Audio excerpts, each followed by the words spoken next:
Hey, salut à toutes et à toutes, c'est Nicolas3078. Aujourd'hui on se retrouve pour une nouvelle ciné-critique, cette fois-ci pour parler du récent film Blair Witch, sorti le 21 septembre 2016 je crois. Donc, vous connaissez sûrement le projet Blair Witch de 1999, qui est connu pour être le premier film de found footage je crois, mais qui est surtout connu pour être le film le plus rentable de toute l'histoire du cinéma. Et rien que ça, c'est quand même un bon gros GG. Alors, ce film est plus une suite qu'un remake, vous allez d'ailleurs le comprendre au synopsis que voilà. James et un groupe d'amis décident de s'aventurer dans la forêt de Black Hills, dans le Maryland, afin d'élucider les mystères autour de la disparition en 1994 de sa sœur, que beaucoup croient liée à la légende de Blair Witch. Au départ, les jeunes étudiants s'estiment chanceux en tombant sur deux personnages de la région qui leur proposent de les guider à travers les bois sombres et sinueux. Mais tandis qu'ils s'enfoncent dans la nuit, le groupe est assailli par une présence menaçante. Peu à peu, ils commencent à comprendre que la légende est bien réelle et bien plus terrifiante que ce qu'ils pouvaient imaginer. Donc, que penser de ce film? Alors, j'ai vu des critiques plus ou moins positives sur ce film, donc je me suis dit que j'allais passer un bon moment, sachant que j'avais quand même adoré l'original, qui était rempli de mystères, le fait qu'on ait peur sans vraiment qu'il y ait grand chose à l'écran. Et voilà, avec le temps, c'est vrai que le projet Blair Witch de 99 est quand même devenu plus ou moins un classique du cinéma d'horreur.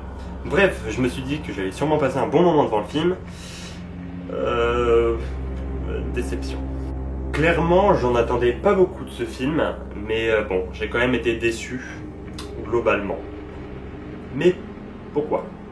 Alors, il y a plusieurs points sur lesquels j'aimerais revenir, notamment un qui est vachement important et vachement présent en fait dans le film, les jumpscares. Alors, pour ceux qui ne savent pas ce qu'est un jumpscare, pour ceux qui ne sont pas habitués à connaître un vocabulaire plus ou moins adapté à celui du cinéma, même si jumpscare est aussi un terme qu'on utilise dans les jeux vidéo d'horreur. Dans tout ce qui est horrifique, en fait, un jumpscare c'est quelque chose qui te fait bondir de peur. Voilà, c'est la traduction anglaise. On utilise aussi le mot screamer. Bref, c'est quelque chose qui te pète à l'écran et tu fais wow comme ça. Alors, voilà, vous comprenez le délire. D'abord, je vais vous passer un court extrait d'une vidéo du Fossoyeur. Vous allez comprendre pourquoi. Et en voyant Conjuring 2, vraiment, il y a un truc qui m'a frappé sur la manière d'identifier ce qu'est un bon jumpscare. Et un bon jumpscare, en fait, c'est un jumpscare qui fonctionnerait même sans le son. Voilà le problème numéro 1 de ce film, les jumpscares auditifs. Le jumpscare auditif, c'est un peu comme quand quelqu'un te fait bouh et du coup tu sursautes comme ça. Voilà, on sursaute, mais au final il y a aucune menace. On n'a pas peur plus que ça, voilà. C'est exactement la même chose. Le problème là ici, c'est que on va te balancer un son très fort dans la figure, enfin dans les oreilles plutôt, et du coup tu vas sursauter, mais tu vas regarder l'écran et la mise en scène est tellement mal foutue, la mise en scène du found footage est tellement mal foutue que l'image est tout le temps en mouvement, et on n'arrive pas à discerner ce qui se passe à l'écran. Tu fais oh d'accord, screamer, mince, qu'est-ce qui se passe? Mais qu'est-ce qui se passe? Tu ne sais pas en fait ce qui se passe à l'écran, et ça c'est nul, surtout que des screamers auditifs balance tout le temps, il y a que ça. Donc au début tu sursautes, mais au bout d'un moment ça te fait juste chier quoi. Tu te dis d'accord, ok, mais je ne sais pas ce qui se passe à l'écran, merde, aidez-moi. Le problème numéro 1 de ce film, voilà. Et le problème, comme je vous l'ai dit, c'est que c'est constamment la même chose, ce qui rend le film banal en fait dans sa conception de l'horreur. C'est très décevant d'avoir en fait que ça comme source d'horreur pure. On a que ça et c'est nul, c'est vachement dommage. C'est même en contradiction totale avec l'original. L'original, de ce que je me rappelle, il n'y avait aucun ou presque aucun jumpscare. Enfin voilà, tout joué sur l'ambiance en fait de la forêt, l'ambiance un peu comment dire, l'ambiance très très très sombre. Voilà, il y a énormément de mystères. Tu vois pas à 5 mètres, du coup tu imagines plein de trucs qu'il peut y avoir dans la forêt, et c'est ça qui était vachement cool, c'est que l'ambiance générale du film original était très bien amené et il n'y avait pas besoin de jumpscare en fait pour te faire peur. Or, dans ce plus ou moins remake, l'ambiance est quand même pas trop mal foutue. Clairement, surtout la dernière scène en fait dans la maison, bon je vous spoil mais vu que le film est pas terrible, on s'en fout. La fin donc se passe dans une maison abandonnée et l'ambiance est quand même pas mal, franchement pas mal, et tout est gâché en fait par ces pseudo jumpscares très moyens et ça c'est quand même dommage. Franchement c'est juste dommage parce que le film avait un certain potentiel, un petit potentiel on va dire, qui n'a même pas su exploiter, dommage. Donc ça c'est la raison numéro 1 pour laquelle ce film est un film d'horreur raté.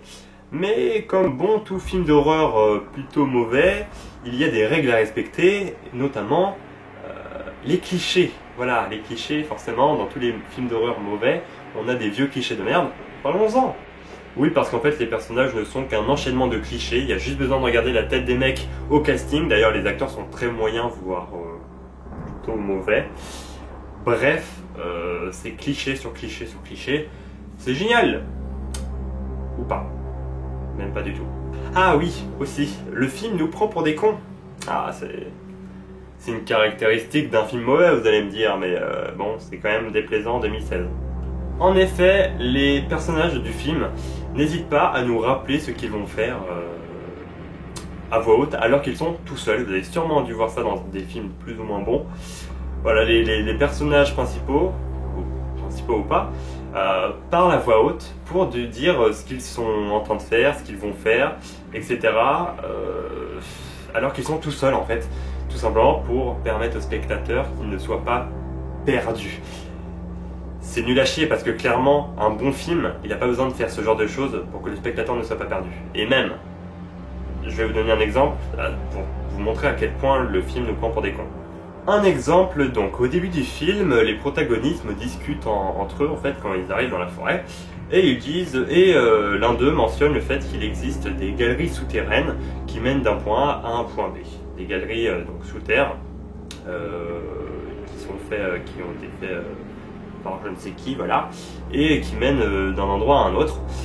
Donc nous spectateurs, on se dit bon, ils en parlent au début du film, forcément ça va arriver à un moment où il y a un des personnages ou plusieurs qui vont se retrouver dans cette situation d'être dans des souterrains, voilà, par exemple.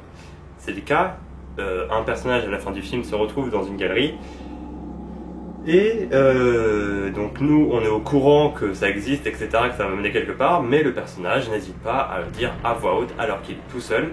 Tiens, des galeries souterraines, je suis sûr que ça doit mener vers quelque part, allons-y. Il dit ça tout seul à voix haute. Tu le dis pas ça, tu le penses.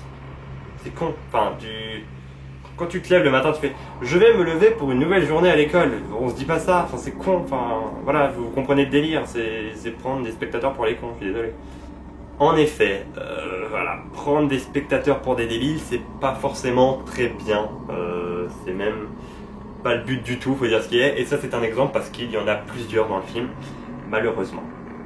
Toujours en 2016, oui, ouais, voilà, dommage. Sinon... Ah bah tiens, on peut parler du scénario, de dire 2-3 mots dessus. Il se tient en fait jusqu'aux 3/4 du film et après il part en couille.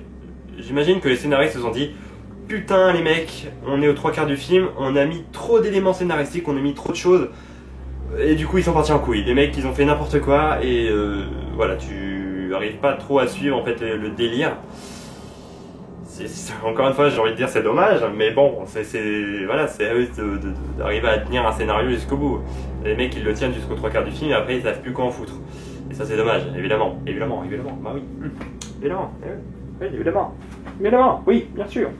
Écoutez, je vais arrêter de parler de ce film, voilà, je pense que j'en ai assez dit, j'ai assez craché sur le film, il est pas ouf, clairement, comme voilà, vous avez dû le remarquer, il est pas ouf. C'est pas le pire film de tous les temps, pas le pire film d'horreur de tous les temps, il y a bien pire, sachez-le. Mais c'en est pas moins un film nul, clairement. Je sais que dans 2 jours, j'en aurai plus rien à foutre de ce film. Il va être oublié par à peu près tout le monde, et c'est peut-être bien mieux comme ça. Franchement, si vous cherchez un found footage dans la forêt, un peu à ce délire-là, ben, tout simplement, j'ai pas envie de passer par 4 chemins. regardez l'original qui est quand même, l'air de rien, donc c'est un classique, donc vous devriez normalement tous le voir au moins une fois dans votre vie. Et puis voilà, c'est un film qui amène énormément d'éléments horrifiques qu'on connaît maintenant dans tous les films. C'est lui qui a plus ou moins créé le found footage. D'ailleurs, le film, il s'est vendu à la base, quand il est sorti au cinéma, il s'est vendu comme un documentaire vrai. Donc après, les gens ont su que c'était en fait des conneries, que tout ça c'était scénarisé. Mais voilà, il y a tout un truc, tout un délire voilà, qui rend le film plus ou moins classique. En fait, parce qu'il voilà, il invente plein de trucs qu'on connaît plus ou moins maintenant. Donc foncez le voir, clairement, l'original, hein, pas celui-là. Parce que bah, voilà, c'est un classique et comme tout classique qui se respecte, il faut aller le voir, voilà, c'est tout. Voilà, c'est tout. Voilà, donc, bon, si je donne une note au film, je lui mettrais, disons, 4 sur 10. Parce que bof, quoi. Hein. Clairement, hein, bof, très bof, même bof moins, bof nul. Voilà, j'espère que cette critique vous aura plu. C'est vrai qu'elle était assez négative, bah même très négative. Ça faisait quand même longtemps qu'on n'avait pas eu un mauvais film à présenter dans une ciné-critique, tout simplement. Bon, on avait Suicide Squad, mais bon, c'était pas vraiment une ciné-critique. Je disais plus pourquoi je ne voulais pas en faire. Mais c'est vrai que ça commence un peu à dater, un mauvais film. Mais bon, je vais pas vous le cacher, moi je préfère largement parler de bons films, vous faire découvrir des films qui sont cool, voilà, vous présenter des films vraiment très intéressants, plutôt que vous parler de films mauvais, quoi. C'est pas forcément l'utilité voilà, autant voir des bons films que des mauvais films. Moi j'en vois plein des mauvais films, mais je n'ai pas forcément envie de vous en reparler, tout simplement. Bref, donc, cette vidéo est terminée. N'hésitez pas à mettre un petit pouce bleu si la vidéo vous a plu, n'hésitez pas à mettre un commentaire si vous avez vu le film ou si vous avez quelque chose à dire par rapport à la vidéo. Mais si jamais vous avez envie de me parler d'un film, n'hésitez pas. Sur ce, c'était Nico. Ciao et puis à bientôt pour une nouvelle ciné-critique. Et puis pour d'autres vidéos, voilà, allez, bisous, au revoir, ciao, wow, la fête.